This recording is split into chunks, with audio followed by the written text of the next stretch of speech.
All right, we do have a majority of the members present, and we're only missing a few members that are probably going to join here shortly. Christina, when we're going to get started?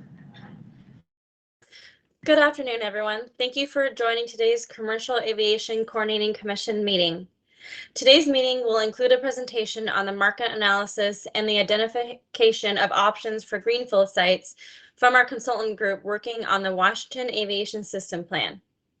This meeting will be for informational purposes and no decisions will be made or actions taken during the meeting. This is a continuation of the virtual meetings due to recent high rates of new COVID-19 cases across the majority of counties in the state and a high rate within Thurston County. Present in the briefing room today are WASDOT staff who are fully vaccinated. In order to help conserve bandwidth, we are asking all commission members to keep their microphone and video on mute the entire meeting unless you are speaking during the question and comment periods. If you have a comment during the presentation, please use the chat box and we will answer it as soon as there is an opportunity to do so. If members of the public listening to the presentation have questions, please send them to cacc@wasdot.wa.gov and we will respond as soon as possible. Thank you all for your cooperation. Now I'll turn the meeting over to David. Thanks, Christina. And Christina hit most of the high points for the agenda. We're going to, as soon as we go through the agenda one more time, we're going to go to public comments following the presentation by the Kimberly Horn team that's going to focus on market analysis and identification of some options for Greenfield sites. We'll have a break following that presentation, and then immediately following the 10-minute break, members can come back and ask questions of the consultant group, and we'll open it up for discussion among members. Prior to concluding the meeting, we're going to discuss next steps, and you can plan on a meeting invite somewhere around the third week in September. So Christina, back over to you, please. Thank you, David. We continue to receive public comments sent to the Cacc email, and all comments are compiled and sent to all Cacc members on a recurring basis for their review. We will now start the public comment period for this meeting. We'll work from the chat box submissions, and I will state your name, and you will have 2 minutes for public comment. If at the end of 2 minutes you go over, I will state your 2 minutes are over and ask that you please wrap up your comment. Please abide by the protocols of the commission meeting to help this meeting run smoothly, and again, thank you for your cooperation. After the comment period ends, members of the public may still make comments in the comment box, but we will not address them during the course of the meeting. Looking at the chat box, I don't see anyone who wanted to give a public comment, but I'll give a minute just to make sure.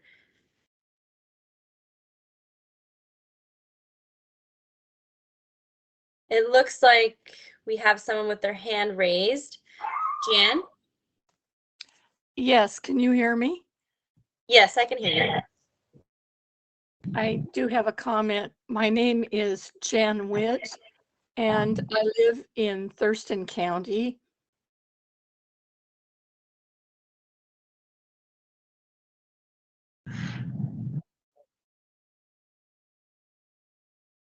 We can hear you, Jan. You still with us? Yes. I've often rewatched the commission's meetings and open houses. I have actually many comments and questions, but I'll limit them during this comment. Last year, over 11,000 scientists signed a report signifying their agreement that the world is facing a climate emergency. An emergency is a serious situation requiring an immediate response to an immediate threat. To address the threat, leading climate scientists have stated that greenhouse gas emissions must be cut by 50% by 2030. Similarly, the state of Washington has committed to greenhouse gas reductions amounting to 45% below 1990 levels by 2030 and 95% below 1990 levels by 2050. There seems to be a huge disconnect between the direction that the Cacc appears headed in and recommendations of leading climate scientists pertaining to actions that must be taken to avert a climate catastrophe. Cacc meetings have included projections of growth in aviation. It's evident that the goal of the Cacc is to promote and accommodate such unfettered growth in the industry. Particularly given such growth, it does not appear that technological advancements designed to reduce aviation-related greenhouse gas emissions discussed during Cacc meetings will offset the overall contributions of aviation to greenhouse gas emissions during the timeframes of 10, 20, or even 30 years. If the statement is incorrect, please provide statistics and mathematics that would explain why. If this is correct, then please include this information in any report submitted to the legislature. I'd hope to make further comments, but we'll do so at other meetings. Thank you for this opportunity to comment. Thank you, Jan. Is there anyone else who would like to make a comment? Either raise your hand or put a comment in the chat box.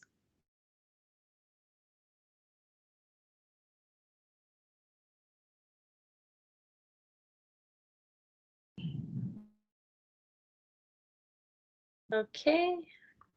I don't see anyone else commenting. I don't see any hand raises. So I think that's, yep, okay. Thank you all for participating. This will now conclude the public comment, and now I'll turn it back over to David. Thanks, Christina. So for the presentation considerations today, first and foremost, we will not be making any decisions today. This is primarily an informational briefing from the Aviation Plan Consultant Group. So for those that have not been on these calls before, the consultant group from Kimley Horn is working on a parallel aviation system plan update for the Department of Transportation here in Washington. We're using that aviation system plan to leverage some of the information that's needed by the commission to make some decisions and recommendations. The aviation system plan work is independent of the Cacc. This is going to be the first look at potential greenfield sites using primarily technical analysis. There is going to be additional analysis that will be required on the most feasible sites, such as airspace, infrastructure requirements, and cost estimates that are going to follow. It's important to point out that as we move towards narrowing down this list of options, that we'll be reaching out through 2 virtual public meetings and an online open house that will be made available for additional public comments, where we'll present in concert with the consultant and get feedback from members of the public. So with that, I'd like to turn it over to David Williams, who's going to lead off with the presentation from the consultant group. David. Yeah, good afternoon. Thank you very much, David. So thanks for having us back here and to have a chance to speak a little bit about the work we've done. I think our last meeting we had was the April Cacc meeting. We presented information and we've done a lot of technical analysis since that point in time. And so we'd like to present what we found so far and share that with the Cacc. Next slide. So for our agenda today, we'd like to just make some brief introductions again for those to know who is on the call from the consultant team and presenting this information. And then we'll dig into some of this information that we have on our agenda. First will be our market analysis, and that's looking again at the demand, unconstrained demand, and airline understanding of this passenger demand. So we'll spend some time talking about that and our technical analysis in that area. As Dave mentioned, we have identified some options for potential greenfield site locations. So we'll spend a few minutes explaining what we found, where they've been cited, kind of that process that was done to identify potential sites. We will then spend some time talking through the evaluation process of each of those sites, of what information we use to analyze them technically, and we'll share each site's results with you on this call today. And so there's a lot of information that went into that analysis work, and each slide has some information about each location, and at the end we'll have a summary that allows you to kind of see each location and how some of those measurements have been done. So we think this presentation is probably about an hour of time to share the information. I know there's a lot of information in there. So as we get to the end, as Dave mentioned, we'll have time for Q&A. If there's some items that people would like to circle back on and understand further, happy to take some questions. So we'll kick it off with the market analysis. Kick it off with the introductions, and I'll go with our team first. And here on the call today, again, the Kimley Horn team's led by Pam Kydell Adams, and then David Williams. It's myself, and then our Recondo teammates that are supporting us. We have Laura, our senior aviation planner, Jeff as our air service forecasting lead, and then Joe, who's our senior advisor supporting on Greenfield site analysis. So that's who's here today, and looking forward to having a chance to speak with you and work through what we've developed so far. With that, I'm going to go ahead and turn it over to Jeff to start us with the first section. Thanks, Jeff. Yep. Okay. Sorry, David, do you have something to say? I may be getting a little feedback. Sorry about that. No, Okay. go ahead, John. Okay. So thanks, David, and thanks to all of you for spending some time with us today. Yeah, this study requires an estimate of future passenger demand that will essentially exceed the capacity of both Cacc and Painfield airports, and that may require additional commercial airline service from another airport or airports in the Puget Sound region. In our market analysis, we've worked to develop that estimate by considering both the total forecast of passenger demand for the Puget Sound region through 2050, and also the airline decision process that may be used to ultimately determine which passengers are most likely to be accommodated with a limited capacity at Seattle and Painfield, and which passengers may be accommodated at another airport or airports. So in the next few slides, I'm going to review the aggregate forecast of unconstrained passenger demand for the region that we've selected for this study. And as you may recall, this was presented the last time we met. I'll also describe our logic for analyzing how airlines might choose to accommodate future demand at Cacc and Painfield, and in light of the constraints at those locations, possibly another airport in the area or other airports in the area. And I'll go through the results of that analysis. So can we go to the next slide then? Or do I have control of that? Oh, okay. No, sorry. I'm sorry. Back to that last slide. Apologies. Okay. So as you may recall, the aggregate unconstrained forecast of demand for the Puget Sound region was selected from a range of forecasts that had been developed by the PSRC, the FAA, and then airport sponsors through their master planning efforts. And I should clarify that the term unconstrained forecast or unconstrained demand or any variant of that really means passenger volumes that we might expect, assuming no limits on capacity of airport facilities, airspace, or available airline seats necessary to accommodate those passengers. What you're seeing here in this chart depicts historical passengers and that range of unconstrained passenger forecasts to and from the Puget Sound region through 2050, and that range is shown in the green shaded area. This is reflected in million annual passengers, or MAP, which is the term I'll use throughout the next few slides, and that's a measure of airline passengers arriving and departing at Puget Sound airports. The project team independently validated this range of forecasts and ultimately selected a blend of the FAA's forecast for our study. We used the forecast developed by the FAA in 2021 to reflect a shorter-term pandemic recovery period, and then the forecast developed by the FAA in 2019, prior to the pandemic, to reflect demand in the longer term. Both of those forecasts are shown here, with 2019 as the solid blue line toward the top, and the 2021 forecast is the black line toward the bottom.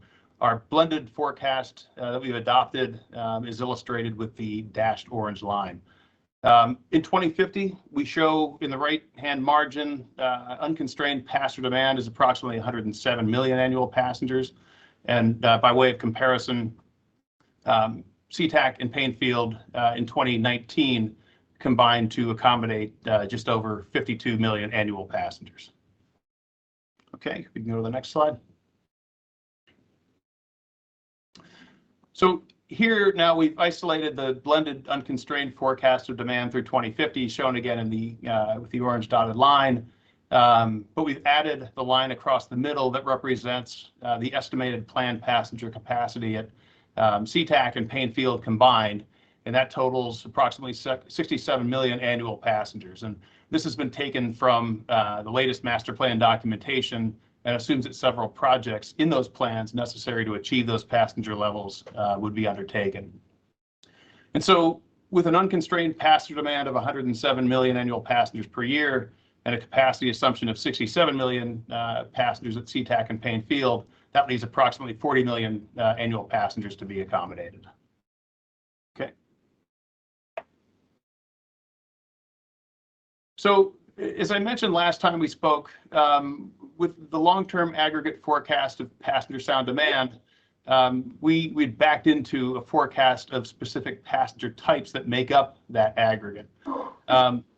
The details of these passenger types were really critical for us to know when we modeled how the airlines may ultimately serve that demand going forward. And so here on the left-hand side of this slide, we're illustrating demand in a few ways. First, we're showing total demand in 2019. Again, that's approximately 52 million annual passengers. And then next to it, unconstrained demand of 107 million passengers in 2050. Of that 107, then to the right of that, we break that out in a couple of ways. The bar second from the right shows O&D passengers in light green and connecting passengers in black. And again, connecting passengers, as you'd expect, those are passengers using Seattle as a connecting point along a journey between two other airports, whereas the O&D passengers, which means origin and destination passengers, simply go to or from the Puget Sound region and don't connect.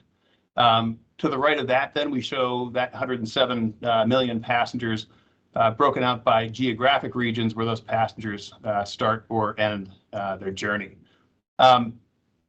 One important observation is that the majority of future demand will continue to be from O&D passengers, and most of those passengers will also be on domestic itineraries, and that's very similar to what we see in the region today.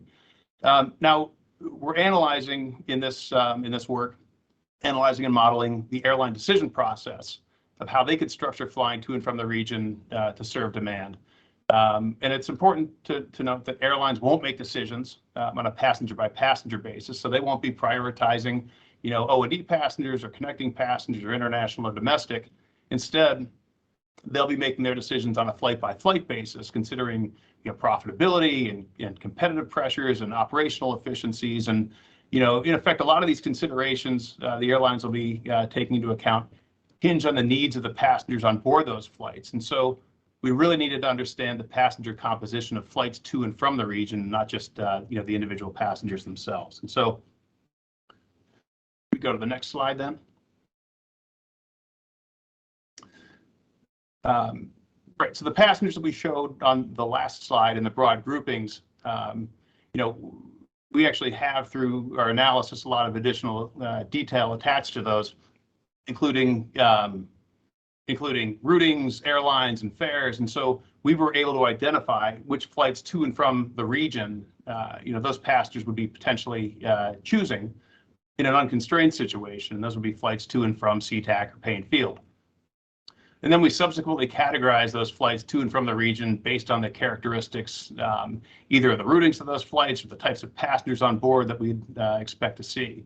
And so I've listed those categories here on the left side, along with on the right-hand side, characteristics the airlines would consider for each category when determining if a particular flight would be directed, either in part or in whole to another airport in the Puget Sound region, or if that flight would be best suited to remain either at Cacc or Painfield. So just going through these very quickly, we've got international flight segments that really are sort of categorized by the origin or destination point of the flight itself. If it's to or from an international region, it's an international flight. Those are kind of unique in that they may require access to facilities to process international passengers. The international passengers on board, may actually have a preference for kind of what I've termed here, and I think I raised last time, a destination brand, which essentially passengers would favor a better known airport like Cacc over, potentially a, lesser known airport in the region. Continuing down, we have high connecting flights, which, again, like it says, it's comprised largely of passengers who are connecting to other flights. And so when thinking about how to plan those flights, it's important to recognize they depend on access to other flights. And so, they may be more, suited toward, flying into and out of a hub. High O&D component flights, again, those are, essentially flights that have a high component of passengers going to or from the region and not connecting. And so, they have a strong ability potentially to stand alone and not necessarily rely on connections to other flights themselves. However, I'm going to show here in a few slides that these high O&D high O&D component type flights actually do carry connecting passengers, which may be vital to other flights at area airports. And so, rounding out our last flight segment type, we've got the more balanced O&D and connecting flights, and that's again, flights where we don't have a heavy weighting either way in connecting our O&D components, and some portion of those passengers on board may be able to fly to other area airports, don't require connections, but some component of those passengers on board may require access to connecting flights. And so, as you can imagine, the flights that require access to international passenger processing facilities and flights that really require access to other connecting flights are best suited to remain served at Cacc, while the flights with larger components of O&D passengers may be more able to succeed at other another area airport or airports in the region. Okay, so we go to the next slide then. So continuing with that line of thinking, as we work through the airline decision process to model an airline industry route network in the region, the principles and assumptions that we're showing here were maintained. And we were mindful to preserve hub connectivity, maintaining the proper balance of flights and destinations at Cacc to support connecting passenger demand. And again, I'll illustrate that here again on the next slide. But we assume that connecting passengers in our analysis would only be supported at Cacc, and that the flights that ultimately are operated at airports other than Cacc wouldn't be structured to support connecting passengers. We've also considered, given that not all future connecting passenger demand would be accommodated in the region, and that a portion of those connecting passenger demand could either be served, by a connection over another industry hub, or potentially on new nonstop service that may evolve over time between these various cities. And then lastly here, international flights, especially those outside of North America, the long-haul flights, would likely be served from Cacc for reasons I described on the last page. Okay, we can go to the next slide then. So, back again briefly to this notion of hub dynamics and more specifically hub connectivity. I wanted to touch on that again using this illustration. It's an important concept that I want to make sure that I've explained it thoroughly. As we model the future network at Cacc, Painfield, and other regional airports, we had to do so being mindful of the interdependency between flights at Cacc, and especially those operated by the airport's hub airlines, Alaska and Delta, as well as their airline partners. So in this graphic, I show Cacc in the middle with nonstop service from 4 cities, A, B, C, and D. The coloring inside each oval, A, B, C, and D, is significant.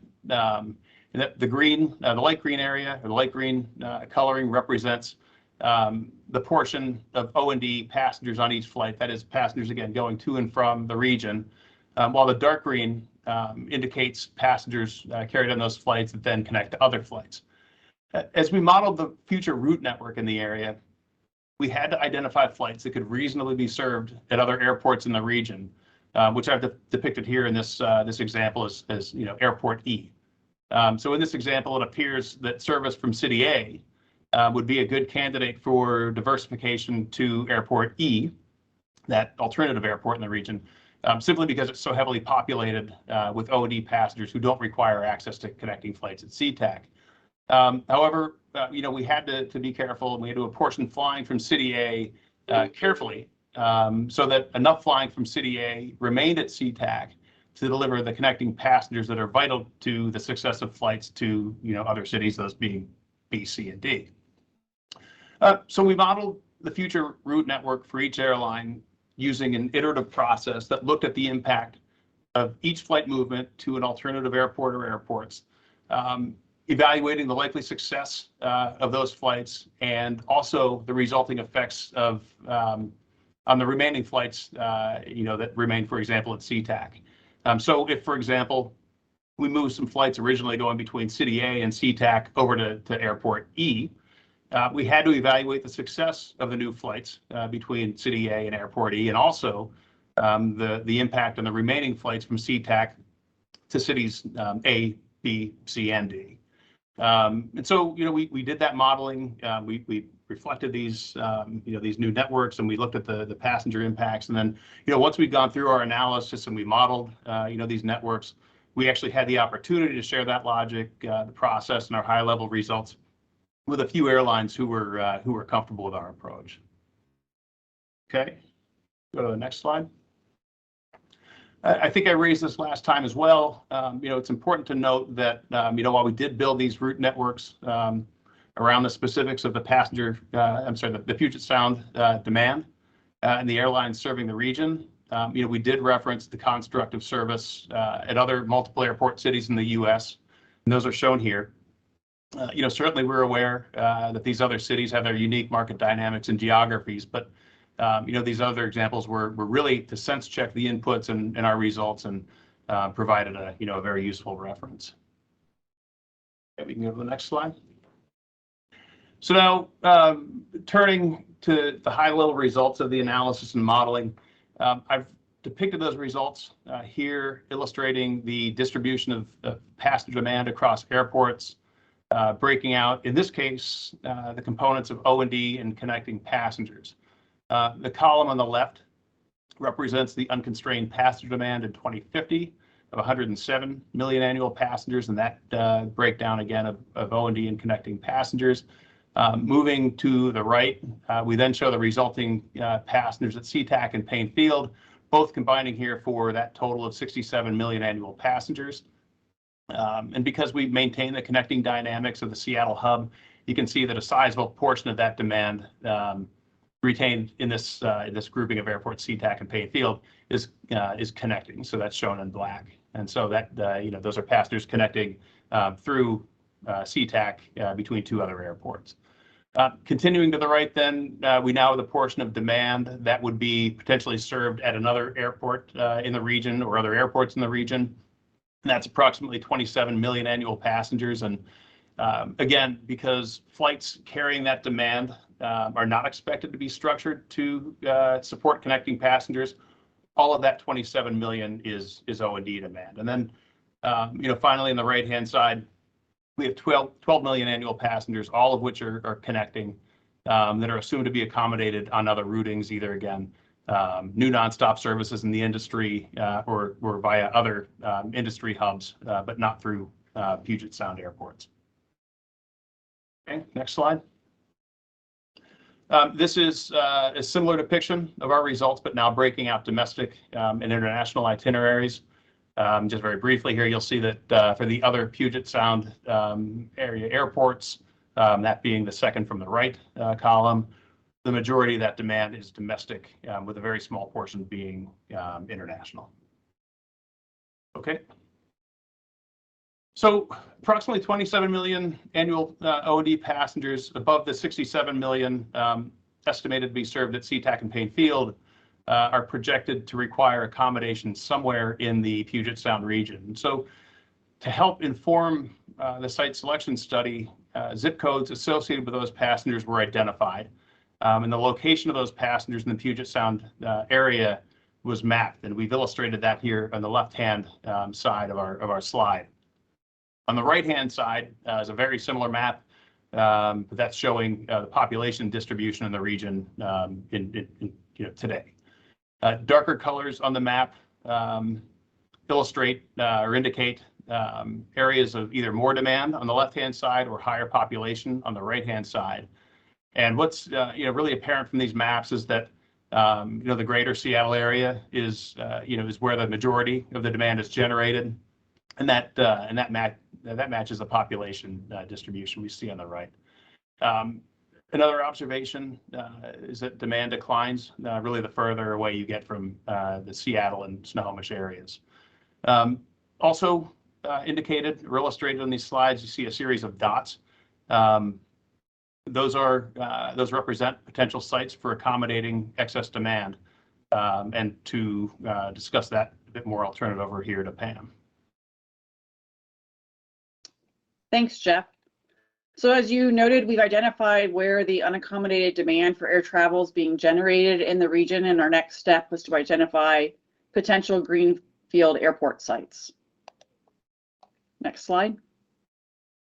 So our process, the technical analysis to identify those potential locations or representative areas, started with looking at general geographic limits, where those sites might be, where we could search for sites.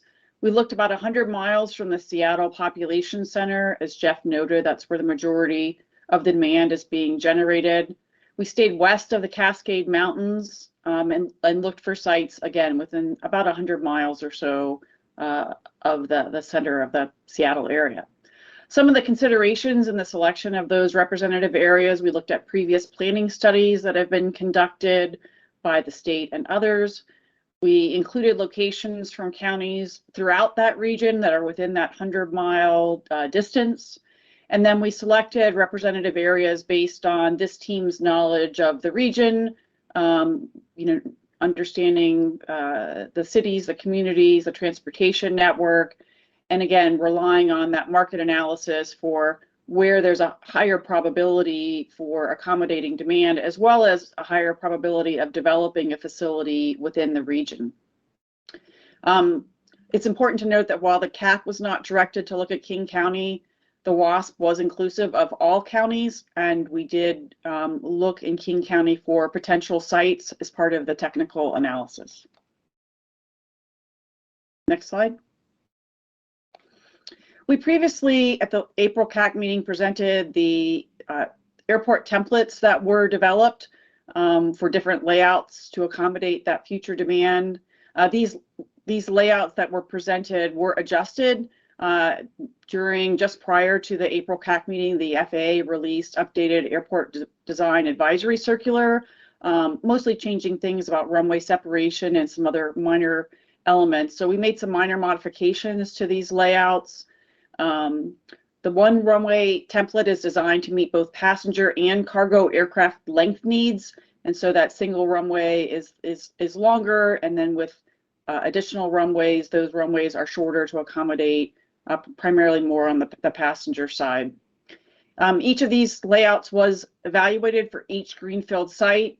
The FAA was consulted on these layouts and has indicated general concurrence with the layouts that were developed, but still indicated a need to justify development at the time that if something is developed. As the market analysis revealed, the unaccommodated demand for 2050 of 27 million annual passengers, as you can see, already exceeds the estimated million annual passengers that layout 1 could accommodate in the 21 to 25 map. Therefore, that single runway could assist with contributing to serving those passenger and cargo needs, but it would be beneficial for the site to be able to accommodate a higher demand level. As shown, the single runway, or layout 1 short term, is around 2,400 acres in size. It can accommodate annual passengers ranging from about 195 to 230,000 operations, depending on aircraft types and sizes. And again, the passenger traffic that could be accommodated ranges from 21 to 25 map.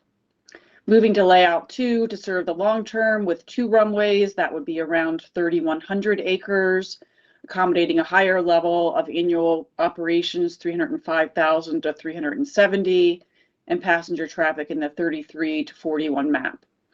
And then finally, with the extended term, or layout 3 with 3 runways, around 4,670 acres, and then a much higher annual passenger or annual operations, 455 to 645, and accommodating passenger traffic in the 50 to 71 map.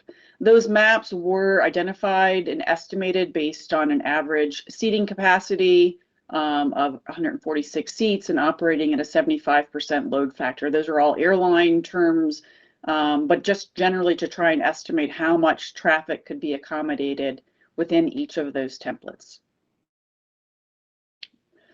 The next slide shows those 3 layouts. Again, layout 1 around 2,400 acres, the 11,000 foot long runway. Each of those layouts, as you'll note, starting at layout 1, that would be the baseline with the terminal on one side and other facilities, cargo and other services on the other side of the runway. We have identified compatible development areas off the ends of each runway, as well as potential access.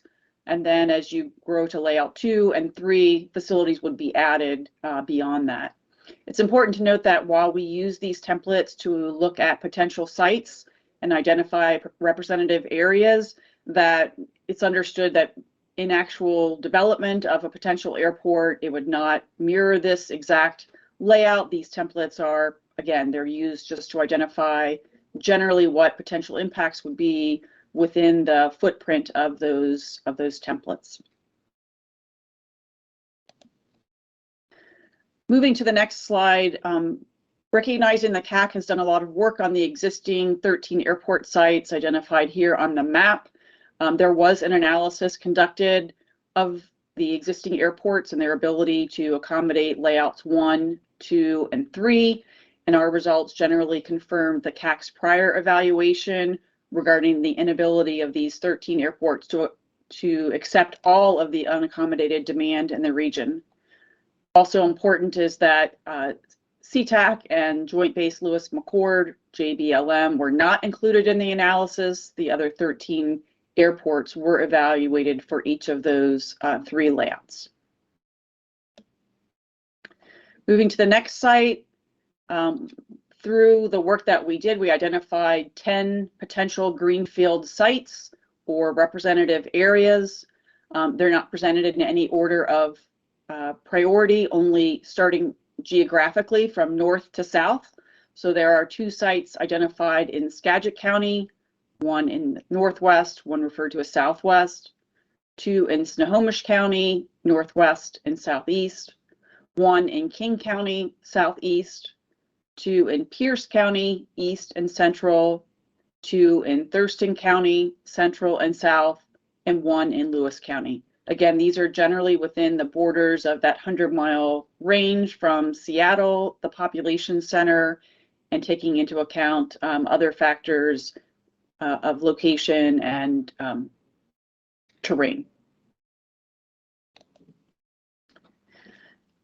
So as discussed, the focus was on the greenfield sites as the system plan generally confirmed the Cacc's analysis of the existing airports being unable to support the 1, 2, or 3 runway templates. Remember, the single runway or layout 1 has an 11,000 foot long runway, and then the 2 runway template and 3 has that single 11,000 foot and then shorter runways. The future phases of the system plan will examine the future roles of all system airports in the state, which will be an update to prior analysis that has been done. We'll be looking in there at the ability of those airports to support passenger, cargo, and general aviation forecast, all part of the Cacc's responsibilities moving forward. And with that, I'll turn it over to David Williams to talk about the evaluation of those greenfield sites. Perfect. Thanks, Pam. Appreciate that.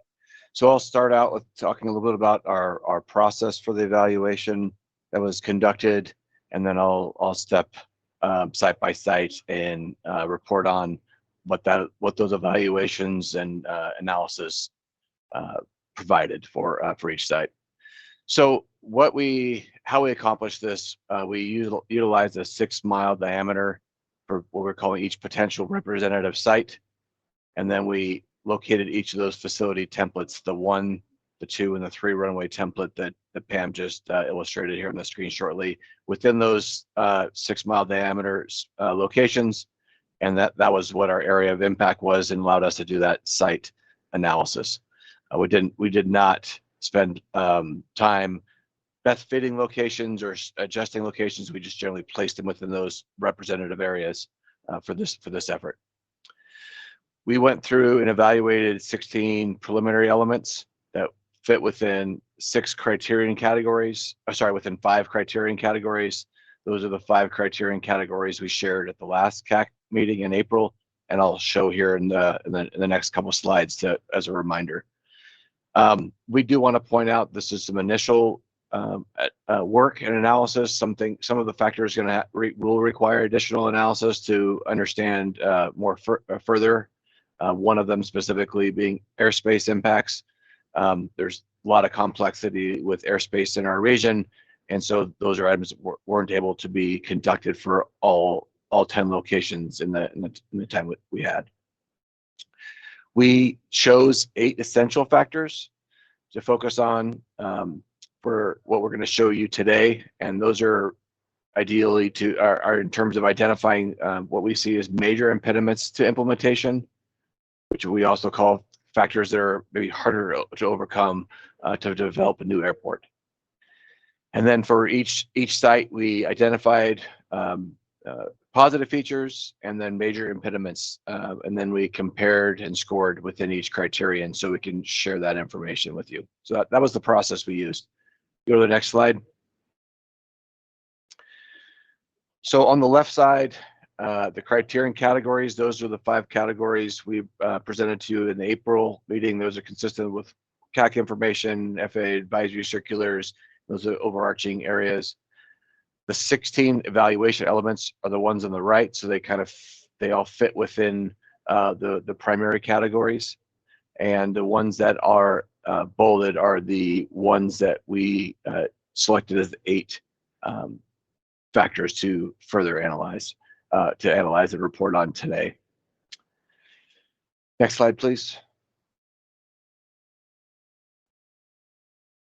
So for each of those criterion categories, the essential factors are shown there on the right. So for the operational capability and capacity potential, we evaluate terrain impact and the ability to accommodate a facility. Under the development costs category, we looked at property acquisition, essentially number of parcels in order to build a facility for the 1, 2, or 3 layout facility. Under environmental factors, we selected 4 items: environmental justice, floodplain impacts, wetland impacts, and incompatible land use. And then under market factors, we selected population served and then unaccommodated passenger demand. The ground access criterion, while important, we didn't list it as one of the essential factors, but some analysis will be done on that work as well as needed in the future. Next slide. So I'll talk a little bit about what we actually, our description of what those essential factors are, what we were checking, measuring, so you can see what that information is when you're seeing how they are being evaluated. So I'll kind of go one by one here for you. The first with the terrain impact, we looked at the percentage of the property that was within plus or minus 200 feet of the average site elevation. So looking to understand if the property was generally available to develop for an airport site. Over 200 feet makes it a little more challenging without diving into the details. And we use county GIS survey topographic information for that.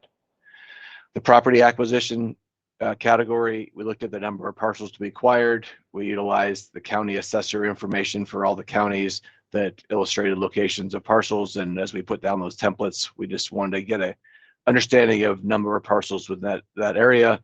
And they ranged from in the low 300 number of parcels for a site to nearly 2,000 parcels for different locations. So want to understand those impacts. For environmental justice, we looked at, we used the EPA's EJ Mapper tool. And that looked at percentage of population within 5 miles of our templates that are low income, people of color, and limited English proficiency. So essentially we looked at a 5 mile diameter, 5 mile radius from our site locations to try to understand from an environmental justice perspective. Floodplain impact and wetland impacts are similar. We're looking at acres of floodplain or acres of wetland within those facility templates areas to understand that information. Incompatible land use. What we did for that is looked at the percentage of land surrounding the facility that's either residential, religious, or educational usage. And that's within what we are estimating as a potential noise buffer. We haven't done any strict analysis for new location, but we have estimated a noise buffer area may be up to 2 miles from the runway end and 1 mile wide. So we looked at that footprint of area for each of those facility templates to understand what percentage of land was incompatible land use in those areas. And then for population served, we looked at the estimate of the actual population within a minute, 90-minute drive time from the population to the Greenfield site location. And the last item we looked at was unaccommodated passenger demand. And so we wanted to estimate how much of the unaccommodated passenger demand was within a 90-minute drive time at each of those locations. So utilize some of that information that Jeff shared on that mapping earlier in this presentation. So those are the criterias, and now I'm going to spend a little bit of time on each each Greenfield site location and kind of talk through the information that we've generated and analyzed. So we've developed this exhibit, and we'll use the same layout for all locations. We have a map on the right side of the screen to provide some proximity and general location of where we're looking at. We have our chart in the middle of the slide that lists the criterion category, the essential factors, and then our scoring based on layouts 1, 2, and 3. And then the far left side, we've included some bullet points for things that are essential compatible features, things that are scoring well in this area. And then we've also listed out some things that are potential impediments to implementation for these sites. So we want to make sure we're understanding what's working well and what are some challenges for each of these locations. So with Skagit County Northwest, our 6 mile radius we placed is essentially northwest of Burlington, just a little bit north of the existing Skagit Regional Airport. And you can see the scoring. Essentially, green is scored well as far as ability to accommodate. Yellow is a middle scoring. It's could have some challenges. It reasonably works, and the red are scorings where there may be some challenges that have to be overcome. So for Skagit County Northwest, some of the things that work well, the terrain, it's flat area, the entire site fits within plus or minus 200 feet of the average elevation, so allows for development.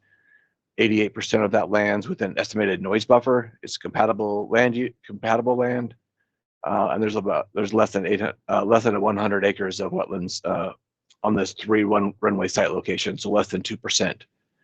Some of the impediments to the implementation, there are around 4,000 acres of floodplains in the 3 runway layout system, so a large portion of the site that would need to be overcome. And then looking down at how we're serving the market, this location can only serve 4.4 million annual passengers within the 90-minute drive time. And as we mentioned earlier, I think the demand is in the 27 million range, so the site does poorly as far as serving that demand. So fits the terrain-wise, difficulty with floodplains and population and unaccommodated demand.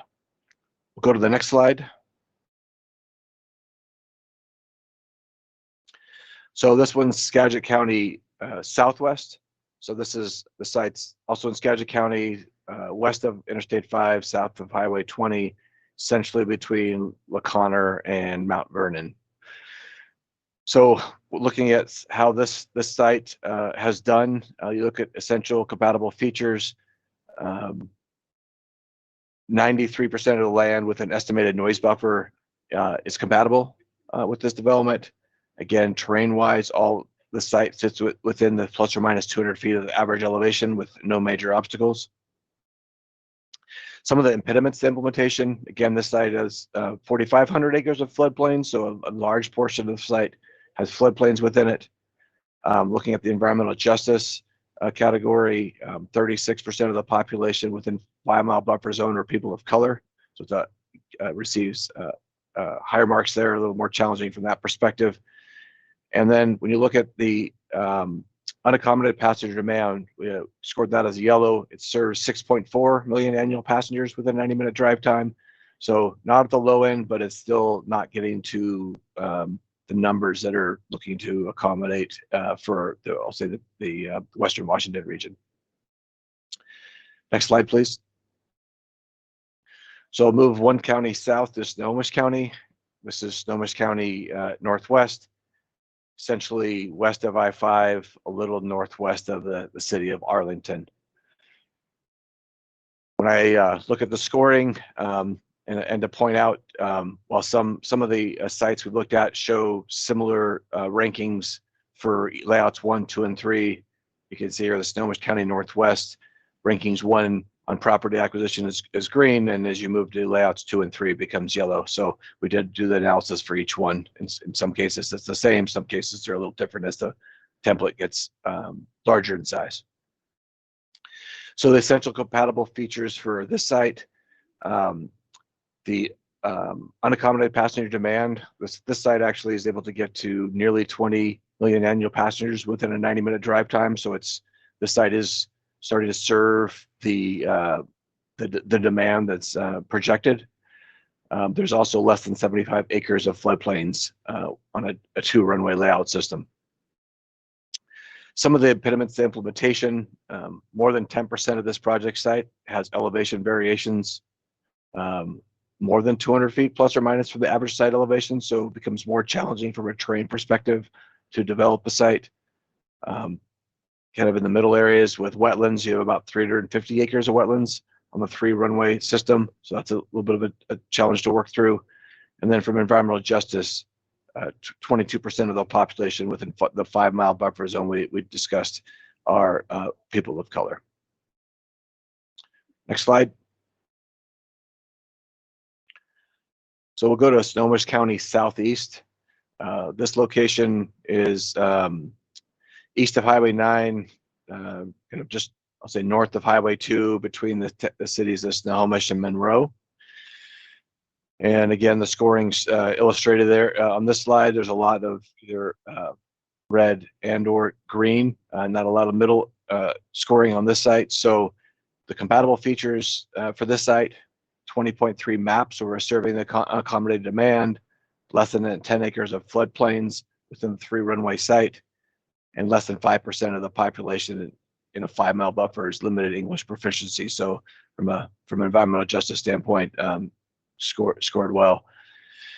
Some of the impediments to implementation, terrain is a bit of a challenge in this area. 17% of the terrain has elevation variations of plus or minus 200 feet. So that's something that would need to be overcome.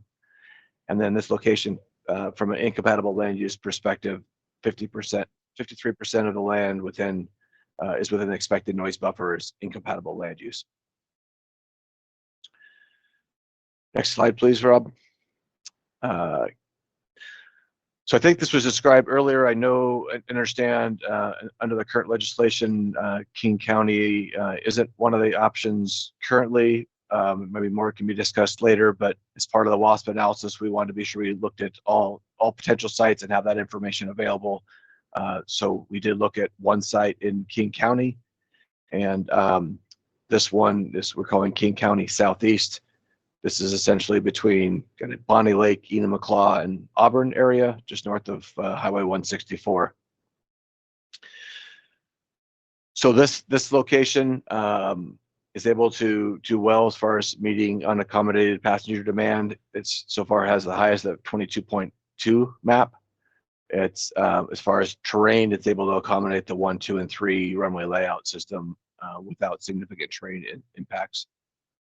Some of the impediments to implementation, there are 320 acres of floodplains that are sitting within the 3-runway layout. And then 44% of the land is within an expected noise buffer, is incompatible land use. Go to the next slide. We'll move south into Pierce County. Looked at two sites of Pierce County. This is Pierce County East. This is essentially due south of Puyallup, and up against Highway 161, as you can see in the map. Some of the essential compatible features for this site, we're able to achieve 20.8 million annual passengers within a 90-minute drive time of this location. From a site terrain perspective, all the terrain sits within the plus or minus 200-foot elevation. Some of the challenges and impediments to the implementation, 880 acres of floodplain within the 3-runway layout, so about 19% of the site. 55% of the land is with estimated noise buffer is currently incompatible land use. And from the environmental justice perspective, 28% of the population within 5 miles buffer zone are people of color. Next slide.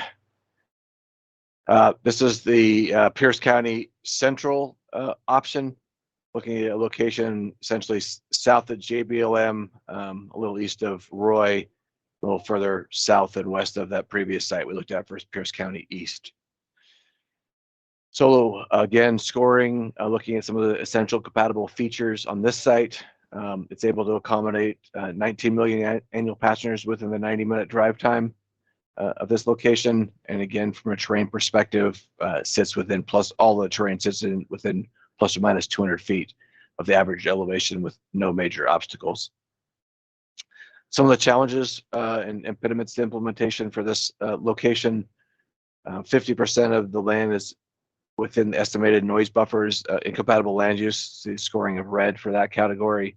And then the 650 acres of wetlands in the 3-runway layout system. So about 8% of the site has wetlands located within that footprint.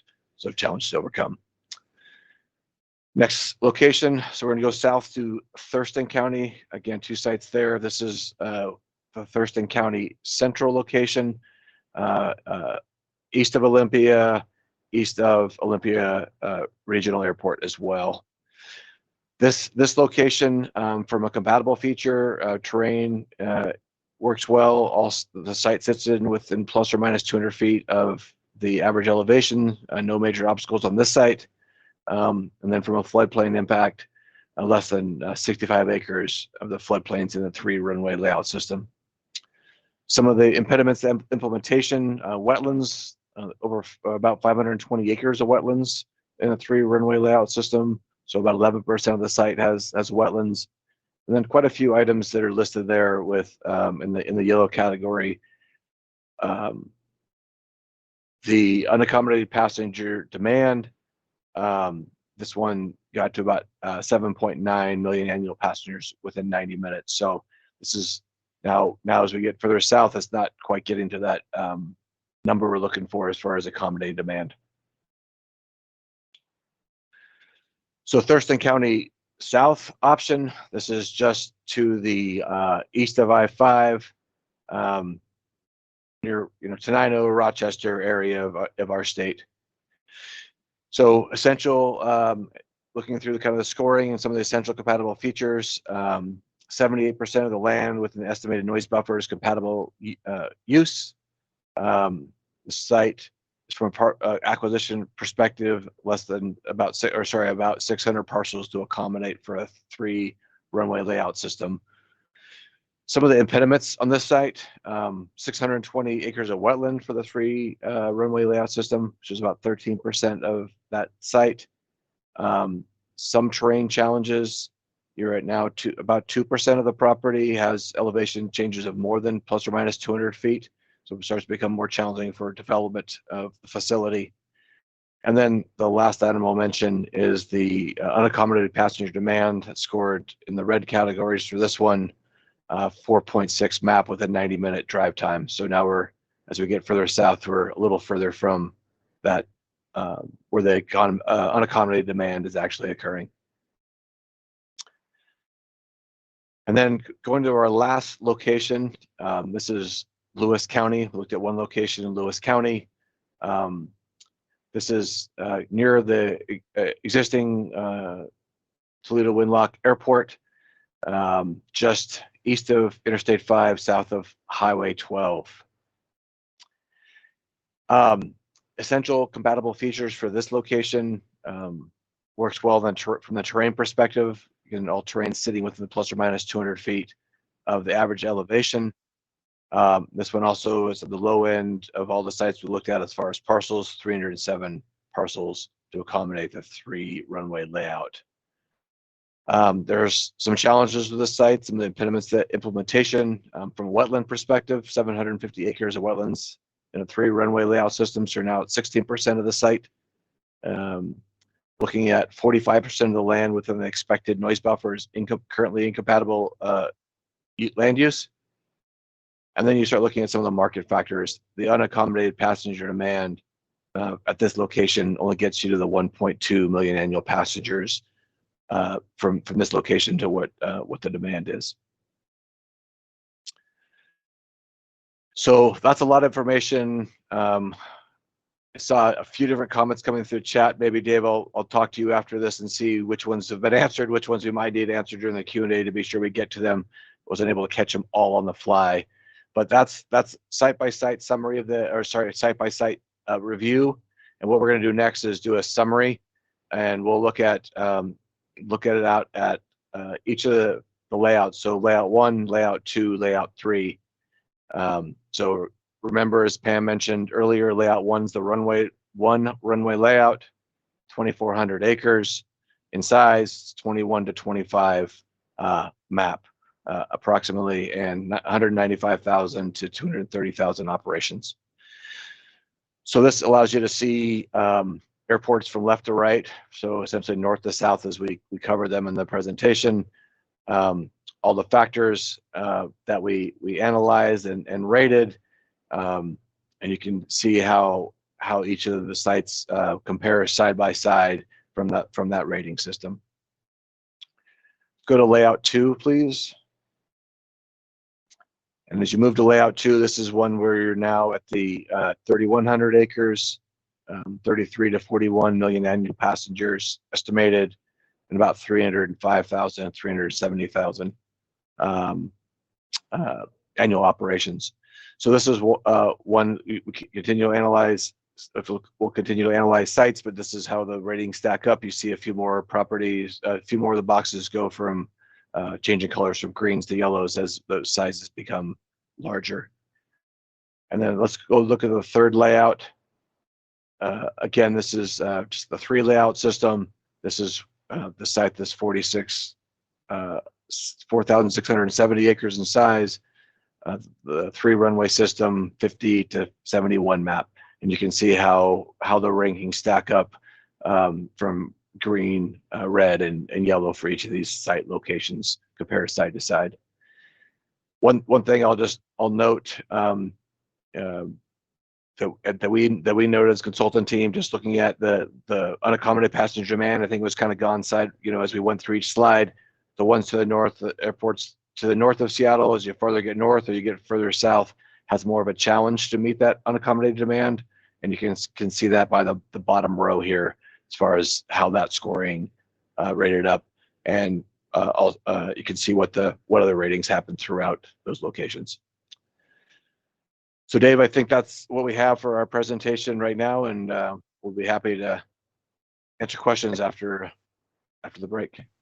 Okay, yeah, thanks, Dave. It's great information. It's a lot of information to digest. We're going to take 10 minutes, so we're going to be back, right? Let's call it 2:20. I'm going to open up with a couple of remarks about some things I've seen in the chat. We're going to answer all of those chat questions by commission members, and then we're going to open it up for open comments and discussion by the commission members themselves. So thanks, Dave and team and everybody, and we'll see you back at 2:20. Okay, well, welcome back, everyone. Before I turn it over to the consultant group again to answer the questions in the chat, I just want to make a comment on Mrs. Witt's comments at the beginning. And Ms. Witt, I just want to tell you this, the commission does take seriously the potential impacts of the environment on both greenhouse gas emissions and noise. Early on in the commission's process, back in 2020, the commission made two recommendations. One was to advance the development and use of sustainable aviation fuels as a bridging strategy, while more advanced aircraft capable of significant emissions and noise reductions are developed. And the second being to support WSDOT's role in advancing aviation technology, including continuing the work of the Electric Aircraft Working Group. So there are parallel efforts taking place, not only within our own state, but across the country right now to try and develop ways to address the environmental concerns. And one of the things we have to remember is whatever this commission recommends, the development or construction of that airport or expansion is going to take place 15 to 20 years down the road. So one of the things that we're hopeful of achieving is these parallel efforts to address environmental concerns, that they come together kind of at the same time so that there are answers to some of the things that you're suggesting. But thank you for your comments. It's much appreciated.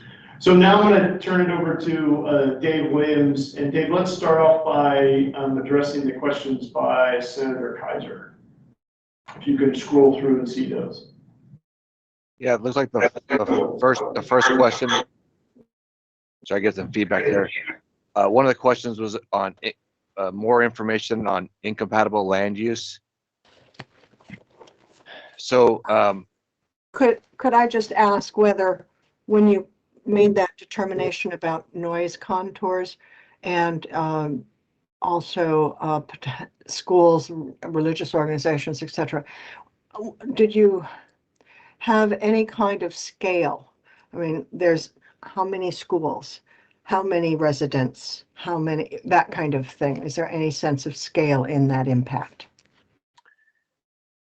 yeah, we were able to locate areas. So we have acres of area and specific schools and specific religious areas that were available through the GIS mapping. So we did get into a scale of what that is, so we can get a percentage of the impact.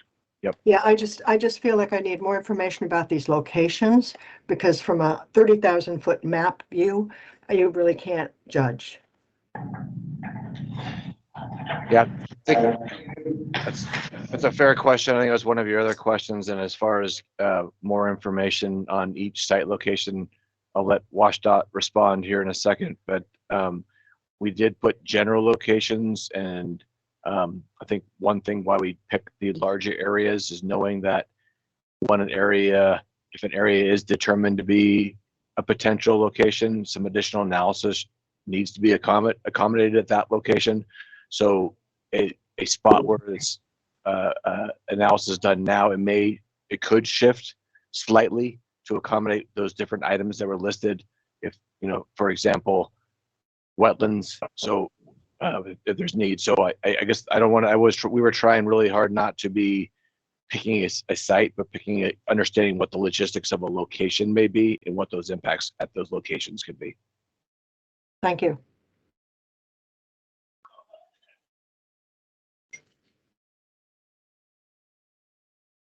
The other question I think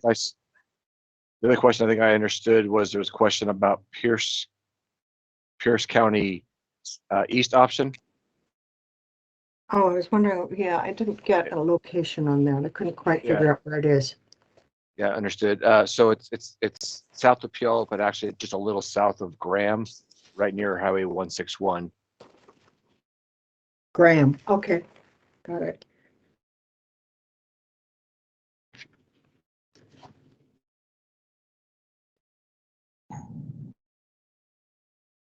Sorry, I'm looking through. Senator Kaiser, was there any other questions you had that you didn't get a response to at this point?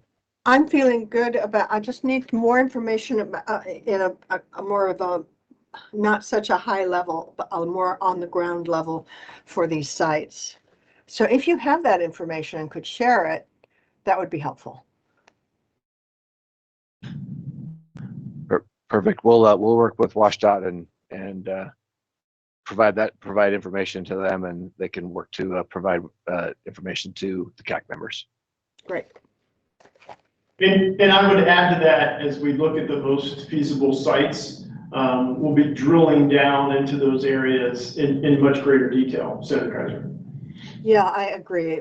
I'm not asking for minute detail on all of the sites because we will have to narrow the scope down over the next few months. Correct. Thank you. Brock, can you move to the next slide? We got hands up. Yeah. Okay. So as I open this up to questions, one big reminder I want to put out there is that we are going to have 2 virtual public meetings and an online open house discussing not only this meeting, but also future work by the commission as we narrow those sites down. Again, this was a lot of information, so we're going to just open this up for questions. Think about what your first impressions are and let us know. So I think Representative Warwall, you had your hand up following Senator Kaiser. Go ahead, please. Thank you, and I appreciate this presentation. I do have some background noise, so let me know if you can hear me clearly. It's fine. It seems, am I fine? So, with the different scenarios of 1, 2, or 3 runways, seems pretty significant trying to really understand which greenfield sites could be viable. And one of the questions I have is, I'm still not understanding what our true capacity is and what the need is. I don't know what the capacity of Payne Field is in the future. And is that what you're going to factor in as you decide on the greenfield and how many runways are needed?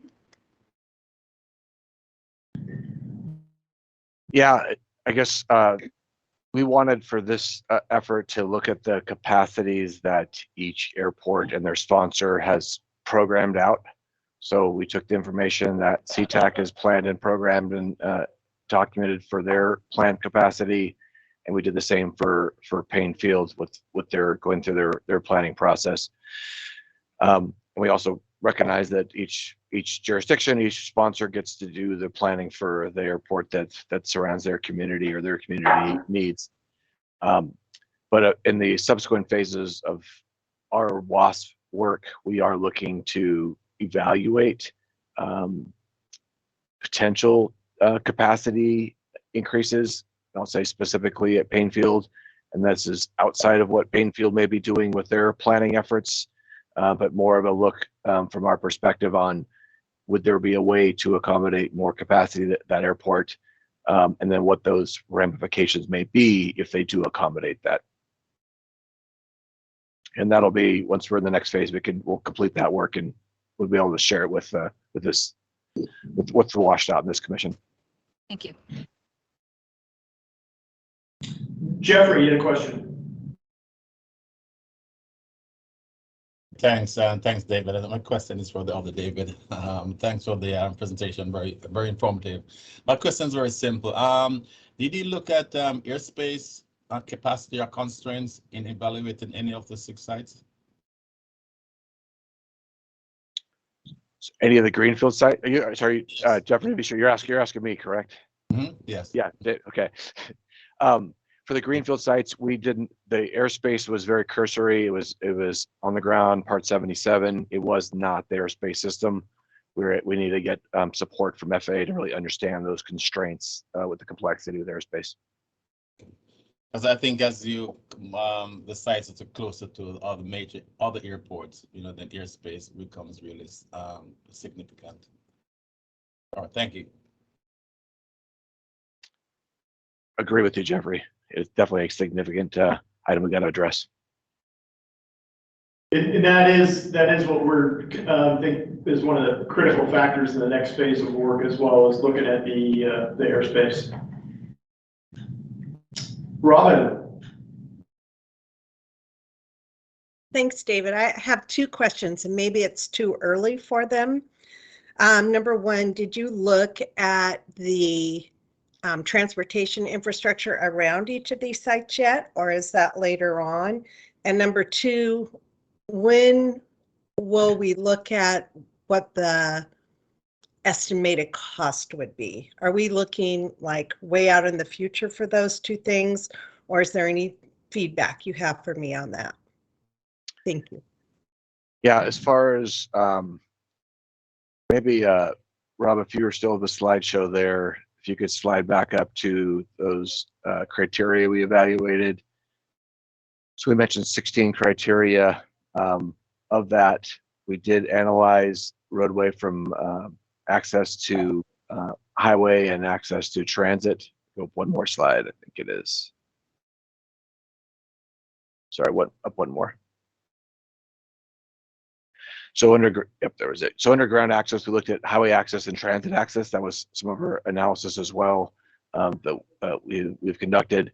We shared the ones in the bold with you today, because those have probably a large, we understood have a larger impact or potential impact to ability to develop. But so that's information that we're generating and can provide. As far as the costs, we have not done anything for cost at this point, with the exception of, if you look under development costs, where it says order of magnitude costs, that is simply property costs, looking at the assessed values of properties based on that property number we mentioned earlier. So we have the actual cost of it will be a future work item. Excellent. Thank you very much. I wanted to make sure I didn't miss that. Thank you. So that actually gets at one of the next steps that we'll talk about here in a minute. But as we once again try and help the consultant narrow down those options, we'll be reaching out to other entities within WSDOT for all the different modes of transportation, for any ongoing studies, projects, construction work that we know is going to occur in the future, but also to reach out to things like public county works departments to talk about challenges that they would see at any particular site. So a lot of work to do in that area as we drill down into it. But there is going to be a cost factor that also comes with that we hope to analyze. Jason. Oh, hello. Thanks. Yeah, so this is maybe a question more for next steps. So, these are greenfield sites. There's a bunch of criteria. Thinking back to the work that we did for the aviation baseline study, looking at existing airports, there are, of course, all sorts of criteria that we looked at with them as well, including things like added population benefit. So these greenfield sites have all been evaluated independently. Is there going to be some cross-referencing between these greenfield sites and the existing sites to establish some kind of baseline criteria for them to stay on this list? So for instance, you get a Skagit airport, very minimal additional population benefit. If it's not living up to the potential benefits of some of our existing airports, to the airports in other places around the region, does it drop off the list? Like at what point is it not worth pursuing compared to the expansion of an existing airport facility? I think Rob wants to answer that, so let's give Rob an opportunity. Let me try to answer that. Jason, thank you for that question. So, the CAC already in previous work identified that Payne Field has potential to grow to accommodate more passenger and air cargo capacity. The rest of the airports the existing airports really didn't have that capability for one reason or another. And so we've kind of moved on past that, with the exception of Payne Field, and are focusing on the greenfield sites. And so at this point, as has been mentioned a couple of times, it really is removing greenfield sites from the list, culling down the list, if you will, in order to focus the time and effort towards the sites that have the greater potential. And as David Williams mentioned, Payne Field is an area that needs consideration. You recall from the median annual passengers for both the Snohomish County locations, they were hovering right around 20 MAP. And if those sites otherwise aren't suitable for greenfield development, there's the MAP in that region is still there and Payne Field is there. And so we are looking collectively, holistically at how to solve the problem.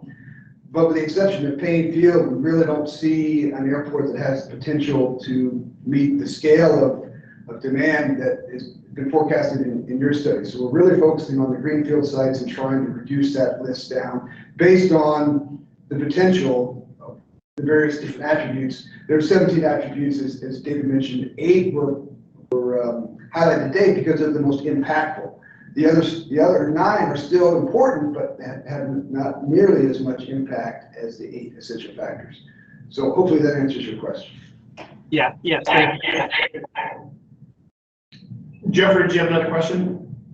Yeah, I have a question. Good question, Jason. That will trigger a question for me in my mind. So are you guys going to look at how let's assume you find a new Greenfield site. How does that new airport operate as a system with Cacc and Payne Field? I will give an example. I'm just a speculative example. Let's assume that 75% of the traffic coming to Cacc comes from north of Seattle, and you choose a site in south of Cacc. Are you going to influence or get the ability to draw passengers away from Cacc? How does that additional airport operate as a system with the two other airports to balance the use of the airports? That might be a Jeff Stanley question, or that could be a David Williams question. That certainly is beyond my skill level, but I think it has to do with really how the airlines make their decisions. David Williams, would you agree with that? I'll let Jeff jump in if you'd like to share something, but I would say at this first stage, we are not trying to determine what airport's taking from what location. I think we're trying to understand what that demand will be. So if we are looking to see that if some analysis works that shows that we can get some additional capacity at Payne Field, that helps that accommodate demand. All right, what is that demand for their other locations? And we want to make sure that it does kind of balance out. But I don't think we're going to spend. We're not going to map that out directly at this time. Yeah. I think at some point you have to look how the 3 airports will operate. How the entire systems of the airport operate as a system. Yeah, this is Jeff. I'll just chime in too. I agree with the notion that the airlines are going to sort of schedule at the airports sort of as market demand necessitates, and I think that, like I said, the market forces will play out. You'll have competitive forces, you'll have you'll have economic forces, but ultimately the airlines will be the ones who determine how the airports interact. Thanks. Senator Kaiser. Thank you. Two things. One is, I think that the assumptions in the presentation include the full build out of the Cacc SAMP, correct? So that we have absolutely got every possible gate and foot used at Cacc, if I understand the presentation. Is that correct? Assumes the full capacity is published by Cacc, their program capacity. And I would just mention that currently, I believe the acreage of Cacc with 3 runways is about 2,500 acres, which is about appropriately what you have for layout 1 for a 1-runway airport. So we're shoehorning as much capacity into Cacc as physically possible, and maybe more than. And I'm going to suggest that maybe your templates could be adjusted to be a little less generous, in that if we could get 40 million AMPs out of a Cacc, maybe we could get 20 with a smaller layout 1. Just suggesting. So Senator, I'll address that. There's trade-offs in trying to do something like that. So the more area that you have around an airport that's available, the larger the buffer that you create. And that buffer has a big impact on noise to the local population. So that's one of the considerations that you have to think about when you're trying to squeeze more into less space. Oh, I'm well aware of that, David. I know, Senator. I know. Okay, other questions?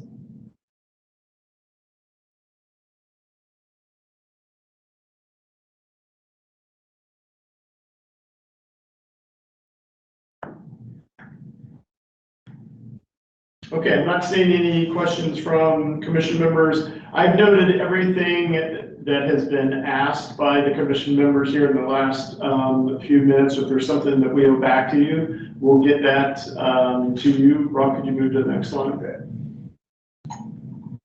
So in regards to next steps, WSDOT is going to work with the Kimley Horn Consultant Group to reduce the list of the most feasible sites, as Jason was talking about, and then we'll bring that back to commission members for consideration. We acknowledge that as we call down this list, that more analysis needs to be done so that we kind of focus in on each one of those areas. We know we have to get down and talk to members of the public. We know we need to talk to Public Works. We know we need to talk to local planning organizations about things that are planned, where there's challenges with no road networks, et cetera. So there's a lot of work just to get the list down. As we do that, we'll come back to the commission members in the September timeframe with some recommendations, looking towards a decision by the 15th of October for the top 2 recommendations, leading to June 15th of 2023. So that's going to give us some time as we narrow this down to 2 to get us down to 1, and all the other things that would have to be done, working with Airspace, with FAA, talking to members of the public, looking more into the environmental concerns, as Jan suggested early, and the potential impacts and what can be done to mitigate those impacts as part of the overall recommendations from this commission. So Rob's got a point. Let me turn it over to Rob real quick. Yes, thank you. So I just want to refresh on the charter for the legislation. It's commercial passenger service, air cargo, and general aviation. So far, we've been focusing almost solely on commercial passenger service. And for the PSRC regional aviation baseline study that Jason mentioned, there's just under 800,000 metric tons of freight forecasted by 2050 that is not accommodated. And the commission may recall that many months ago, we collectively recognized that for passenger service and air cargo and general aviation, there are different solutions. And so there's, in addition to the airspace work that still needs to be done, there's 800,000 metric tons of freight that we haven't answered to yet. So there's still a lot of work to be done, which is why, you know, this list of 10 needs to be reduced down to a much smaller list so we can really focus on which airport sites have the potential to meet both passenger service and air cargo. General aviation is a different component. We're going to address that as well, but it may not be on these 10 greenfields or the 6 the single site paying field that the commission had identified before. So lots of work still to be done. So before we leave, I just want to address the comment by Ursula in the chat. The charge of the commission was not necessarily to develop just greenfield options. It was to look at existing airports. So the overall recommendation, a single preferred site, could be an existing airport and or a greenfield site, or a combination thereof with the recommendations. Warren. Well, briefly, as we finish today, and separate from today's presentation, and in the interest of full transparency, I would like to announce to my fellow commission members, for your awareness, that I will be moving from my current role at the Port of Bremerton to become the airport senior manager for the Port of Olympia at our state's capital city at Olympia Regional Airport.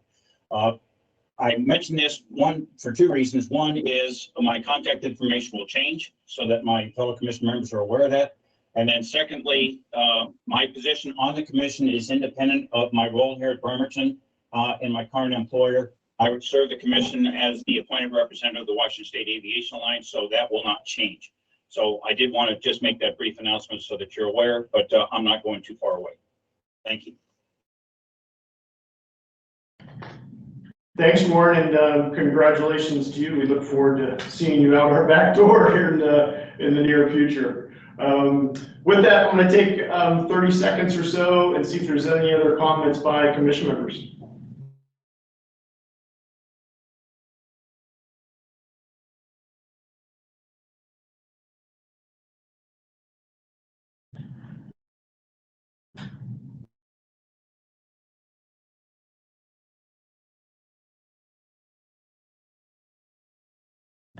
Okay, thank you everyone, and enjoy the rest of the afternoon. We'll talk to everyone soon.